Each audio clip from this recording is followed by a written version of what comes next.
let's talk about empathy, a valuable emotional tool, and the lack thereof within the witness religion. This would be denied. We are loving and we are Christ-like, and we follow his example of trying to be loving and forgiving and etc. And we don't want anyone to be destroyed. I mean, on paper, well, even on paper, that's not true. The last, I believe it was the annual meeting, had Anthony Morris III blowing out a match, talking about how that will be the apostates, those who oppose Jehovah's righteous rule, will be snuffed out like the match. And he says, well, we're not happy for that, but finally. You're not hiding your glee about the death of your enemies very well. You're not following the Bible, Mr. Morris, number 3, where it says, Jehovah does not even want anyone to be destroyed, but want all to come to salvation. So, But that is not unique to Mr. Morris, because it can't be. If you had enough empathy, the teachings of the witnesses would be too difficult to square the circle. Goat-like Personality had an excellent video of a much more extreme case of this, but it resonated with me. He talked about how there was distinct planning for right after Armageddon for whose houses would be given to who. Everyone in the congregation had planned out which fancy homes would get snagged by which witness family, which is perverse. It is a very perverse thing. His story is well worth listening to. And it's not unique, because we didn't have that much of a formalized bureaucratic system for after the world has ended, but I would be out in service with people, and they would say, ooh, I want that house after Armageddon. And they don't think about the implications of that, because that means you want the people in that house to die. Because the only way that you would get that house is they don't become witnesses and God incinerates them. Or has the birds eat their eyes, or whatever. And so you are completely casually dismissing the death of this person, the entire family, whoever lives there. You don't care. You don't know, and you don't care. How many kids they've got? Old grandma in her wheelchair. Well, once they're all toast, I really like their in-ground pool, and that house is going to be pretty nice to hang out in, I guess.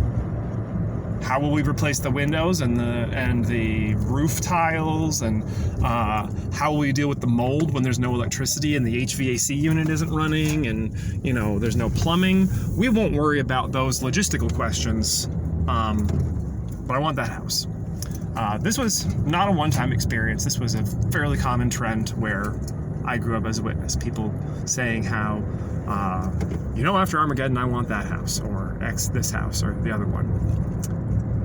Goat-like Personalities, they had like a roster where people had already, like, oh, we already know the X family has claimed that house, so you can't have that one.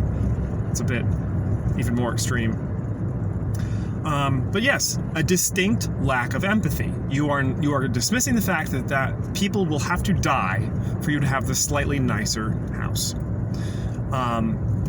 And it's required, because even though witnesses don't know that their own publications, currently, not Old Light, going back decades, but also within the last year or two, say that only baptized witnesses have a hope of making it through Armageddon. While it's not a guarantee, everyone who is not baptized will die. If you are baptized, that means you got a shot, but if you're not a good enough witness, you still won't make it. So it's a hard thing to mesh 99.9% of the population dying and a loving God. That's difficult. It's a hard thing to keep up the level of energy that is required if you actually believe that that is going to happen. They give the witnesses give the example of, if there was a forest fire coming, you would get out and try and warn all your neighbors in the neighborhood. You know, even if they don't believe you, you've given them a chance to escape. If you really, you can't sustain that level of panic indefinitely, which is what the Watchtower Society requires. There isn't a definitive end date. It continually is moved off into the future.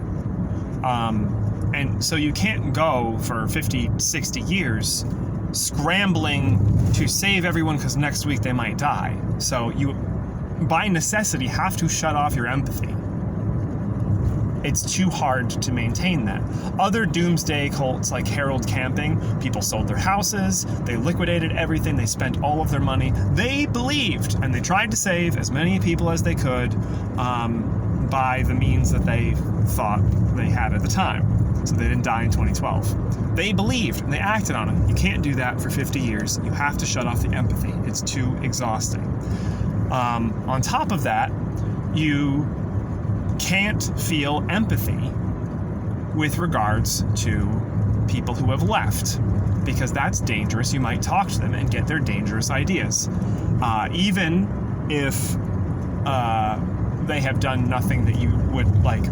Would you be okay, like Tony Moore's handing you a gun and saying you need to shoot your kid? Some witnesses might be okay with that, the more extreme and mentally ill, but most would not.